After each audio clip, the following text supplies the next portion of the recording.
everyone, welcome to our channel Education Hotspot. So this video is for all class 12 student जो कल sociology का exam देने जाने वाले हैं. So very good luck to all of you, all the best. जितना prepare किया है हैव ट्रस्ट, उस प्रिपरेशन पे बिलीव रखिए. अच्छा खासा आपने प्रिपेयर किया हुआ है. छोटे मोटे जो डाउट आप लोगों के रह गए हैं वो मैं ट्राई करूंगी अभी क्लियर कर दूं. ठीक है, जो भी छोटे मोटे डाउट हैं आई थिंक अब आई नो मतलब थिंक क्या मुझे पता है कि बहुत बड़ा मेजर डाउट किसी का भी नहीं है. एग्जाम कैसे क्या स्टार्ट करें, स्टार्टिंग से स्टार्ट करें, एंड से स्टार्ट करें, ऐसे बहुत सारे डाउट आप लोग पूछ रहे हैं. तो एग्जाम बिल्कुल स्टार्टिंग से स्टार्ट करो. ये नहीं कि लास्ट के क्वेश्चन ज्यादा हैं तो हम लास्ट से स्टार्ट करेंगे. यार क्वेश्चंस बहुत ज्यादा नहीं है, क्वेश्चंस नंबर ऑफ क्वेश्चंस बहुत ज्यादा नहीं है. You will be able to attempt that.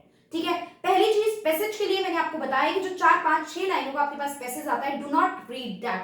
Firstly question पढ़ो, देन स्पीड में उसको रीड करो, क्योंकि कई बार डायरेक्ट क्वेश्चन पढ़ने से आंसर मिल जाता है. ठीक है, डेमोग्राफी क्या होता है, आपका सबसिस्टेंस एग्रीकल्चर क्या है, डेमोग्राफी डिविडेंड क्या है, तो कई बार जमींदारी सिस्टम क्या है, इसके लिए आपको कोई पैराग्राफ पढ़ने की जरूरत है ही नहीं, बिकॉज हमें ऑलरेडी पता है ये कंसेप्ट क्या है. लेकिन फिर भी एक बार क्वेश्चन पढ़ने के बाद आप थोड़ा सा ऊपर का कंसेप्ट पढ़ के आएंगे एंड देन फिर you will start writing the answer.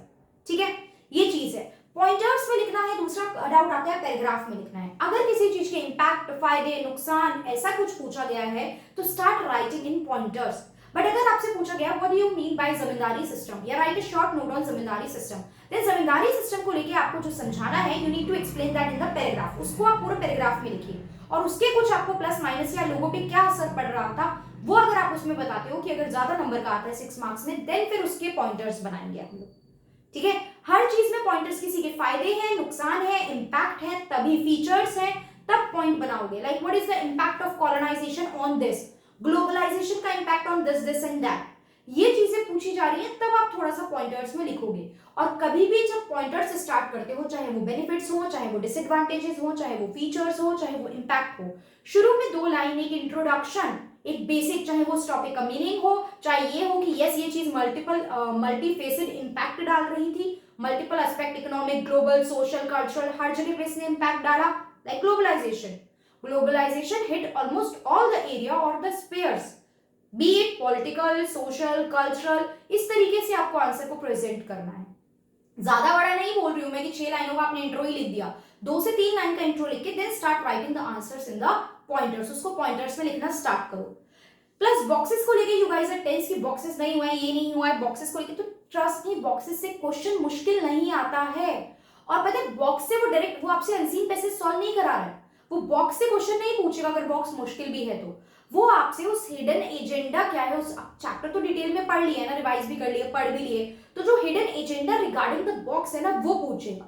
तो अगर आपको इतना भी पता चल जाता है ये बॉक्स किस बारे में बात कर रहा है ना, तो आप जो क्वेश्चन पूछा है ना वो क्वेश्चन ईजी होगा. इन केस बॉक्स टफ भी है तो वो क्वेश्चन इजी होगा. तो टफ बॉक्स को देख के प्लीज मत डरना.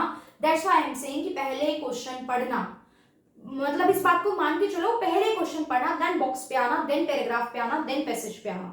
कोई भी बुक का पैसेज आया हो, डोंट वरी अबाउट दैट. ठीक है, प्लस थोड़ा सा टाइम मैनेजमेंट. ये नहीं स्टार्टिंग में आता है, टाइम है तो बहुत धीरे धीरे पैराग्राफ पढ़ रहे हैं, स्टार्टिंग से स्पीड बढ़ा के रखना, चाहे लास्ट क्वेश्चन पे जाके आप रुक जाना, क्योंकि स्टार्टिंग के क्वेश्चन आपको पता है 1 नंबर 2 नंबर के हैं, वहां बहुत टाइम लगा रहे हो तो लास्ट के पता चले 6 नंबर के क्वेश्चन छूट गए. तो I don't want to hear that कि कोई बच्चा मुझसे ये कह रहा है कि मैम पेपर छूट गया, हमें आता था. प्लीज इस तरीके का एक्सक्यूज आप खुद को नहीं दे सकते हो. मेरा तो चलो मैं क्या उस चीज में कर पाऊंगी, बट इस तरीके का एक्सक्यूज आप खुद को नहीं दे सकते हो. क्वेश्चन बहुत सिंपल आते हैं, इतना कुछ पढ़ा है, इंटरलिंक्ड करके कुछ ना कुछ लिख के आना. Sociology is not the subject जिसमें आप ये कहो कि हम क्वेश्चन छोड़ के जा रहे हैं, हम एग्जाम छोड़ रहे हैं. Please don't do that. Exam छोड़ना इज नॉट द सोल्यूशन. और छोड़ना ही क्यों है, आप खुद देखोगे क्वेश्चन पेपर पढ़ के एक अलग लेवल कॉन्फिडेंस आएगा हमें कि पेपर आता है, इजी है. ठीक है, इतने ही ट्रस्ट के साथ जाना है, इतना ही बेसिक कॉन्फिडेंस लेके जाना है, टाइम से सो जाना है. ये नहीं है कि बुक लेके लगे ही रहना है. बिल्कुल बहुत पढ़ लिया है, बहुत अच्छी तैयारी हो गई है. All the very best. I trust all of you.